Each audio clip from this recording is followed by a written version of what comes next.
আজই ডাউনলোড করুন আর এনজয় করুন আপনার পছন্দের শো। মানে আমি চাই না যে উনি উনি ঘরে আমার পাশে ঘুমুক।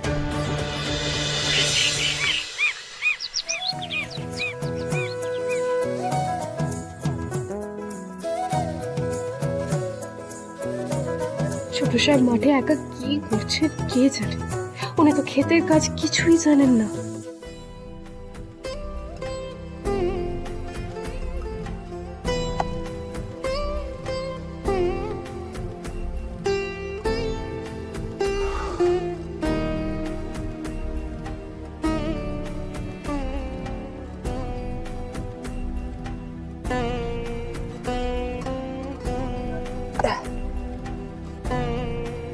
রাজা, কথা অনেক কাজ করেছো, এবার বাড়ি চলো। আর একটু করে নি। না না, আবার পরে হবে, এখন চলো। কিন্তু কেন? কেন মানে, এখানে তুমি কাজ করতে থাকবে, ওদিকে তোমার বউ তোমার জন্য না খেয়ে পথ চেয়ে অপেক্ষা করবে।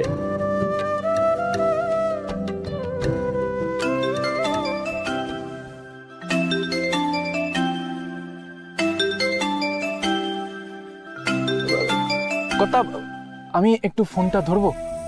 তাড়াতাড়ি শেষ করো।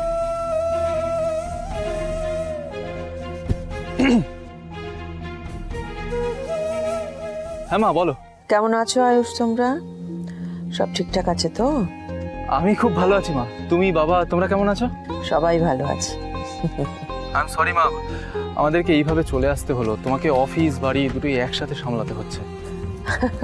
নট রিয়েলি আয়ুষ, বাড়ি অফিস ইনফ্যাক্ট সবটাই দেবলীনা খুব সুন্দর করে সামলাচ্ছে জানো।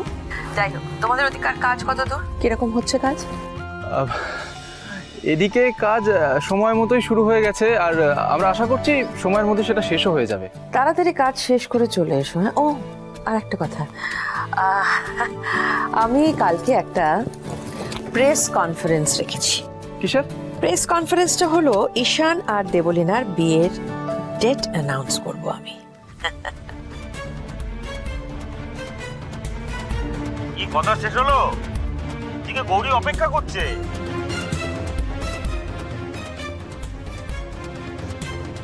হ্যাঁ, এখনই আসছি। তোমার প্রাণ চলে যাবে, তবে এই সম্পর্কে আমি একটা আঁচও আসতে দেবো না। এই সম্পর্ক আমার গর্ব। আয়ুষ, ওই পেছনে পেছনে কে কথা বললো? ওটা কার গলা শুনলাম? মা, আসলে আমি সাইট ভিজিটে এসেছি তো, তাই এখানে অনেকেই আছে। আমি তো সবার গলা চিনি না, কিন্তু তোমার গলাটা এরকম শোনাচ্ছে কেন? না না, আমি আমি ঠিক আছি, আমি ঠিক আছি আয়ুষ। তোমরা তাড়াতাড়ি কাজ সেরে ফিরে এসো, কেমন? ঈশানের সঙ্গে কথা হচ্ছে না আয়ুষ, একবার কথা বলি ওর সঙ্গে। ঠিক আছে মা, এখন রাখি। হ্যাঁ হ্যাঁ হ্যাঁ বাবা, হ্যাঁ।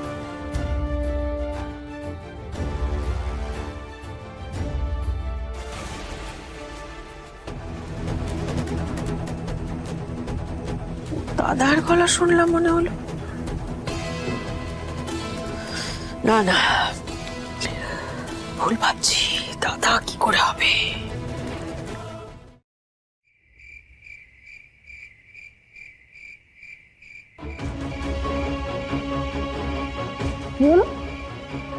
রাজা ঘরের বাইরে ঘুমাচ্ছে আর গৌরী একা ঘরে,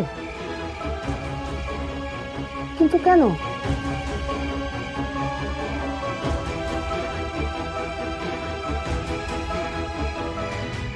তা বলো রাজা, কবে বিয়ে হয়েছে তোমাদের? আরে এখনই হয়েছে। সত্যি করে বলো, তোমরা দুজনে আদৌ বিবাহিত তো? আমি আমি আমি বলছি। বিয়ে নিয়ে প্রশ্ন করলে ওরা ঠিকমতো উত্তর দিতে পারে না। স্বামী স্ত্রী হয়ে আলাদা আলাদা ঘুমোচ্ছে। কিছু তো একটা গোলমাল আছেই, যেটা আমরা ধরতে পারছি না। আচ্ছা, এরা তিনজনে মিলে আমাদের ঠকাচ্ছে না তো? না না, আমাকে এক্ষুনি দাদাকে সবটা বলতে হবে।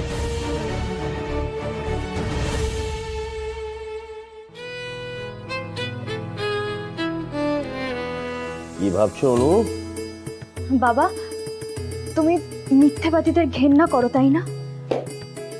ইতিহাস সাক্ষী অনু, খুনিকেও ক্ষমা করা যায়, কিন্তু বিশ্বাসঘাতককে ক্ষমা করা যায় না। যে মিথ্যে কথা বলে সে বিশ্বাস ভাঙে, আমি তাকে ঘৃণা করি। আমার যতই কাছের মানুষ হোক না কেন, তাকে দূরে সরিয়ে দিতে আমার বিন্দু মাত্র সংকোচ হবে না। কিন্তু হঠাৎ তুমি এ প্রশ্ন করছো? আচ্ছা বাবা, যে কোনোদিন মিথ্যে কথা বলেনি কিন্তু পরিস্থিতির চাপে পড়ে সে মিথ্যে বলতে বাধ্য হচ্ছে, তার কি করা উচিত? দাদা, কি হলো? দাদা গো, এত রাত হন্তদন্ত ছুটে এলি? ও দাদা, রাজা আর গৌরী আমাদের কাছ থেকে কিছু একটা আড়াল করছে। হ্যাঁ গো, ওরা বিবাহিত নয়। কি বলছিস কি তুই?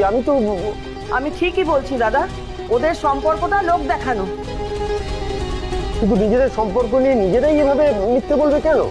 দাদা, এই প্রশ্নটা তো আমার মনেও এসেছে, কিন্তু কিন্তু কি?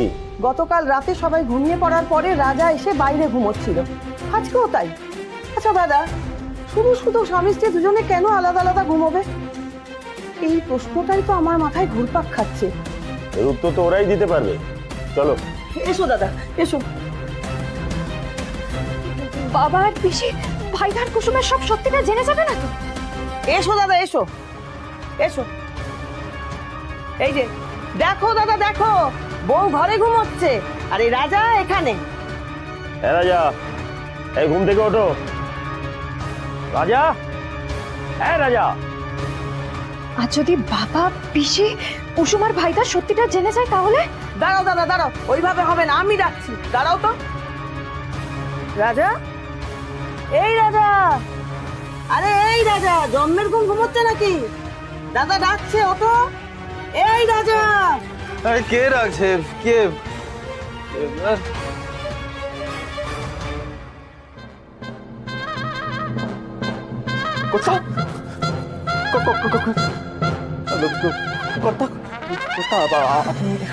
আপনি এখানে?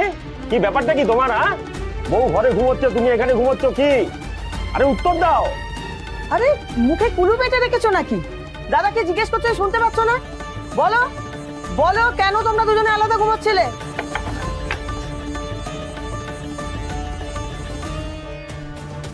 ওনাকে এখানে ঘুমোতে দিন কর্তা। মানে তুমি কি বলতে চাইছো গৌরী? মানে আমি চাই না যে উনি ঘরে আমার পাশে ঘুমুক। না কেন, কি মানে তোমাদের ঝগড়া হয়েছে? ঝগড়া? এই মানুষটার সাথে ঝগড়া করা সম্ভব? উনি আমাকে দিয়ে কাজের পর কাজ করিয়ে যাবে, ওনার পরে আমাকে ঘুমোতে হবে, আর ওনার আগে আমাকে ঘুম থেকে উঠতে হবে। তার উপর আদেশের পর আদেশ দিয়ে যাবে, হাত টিপে দাও, পা টিপে দাও। কি বলছে এগুলো কুসুম? তা আমাকে সব করতে হয়, কারণ আমি তো ওনার নামে স্বীকার করি। আর এত কিছু পরেও আমার সাথে ভালোবাসার দুটো কথা বলতে পারে না।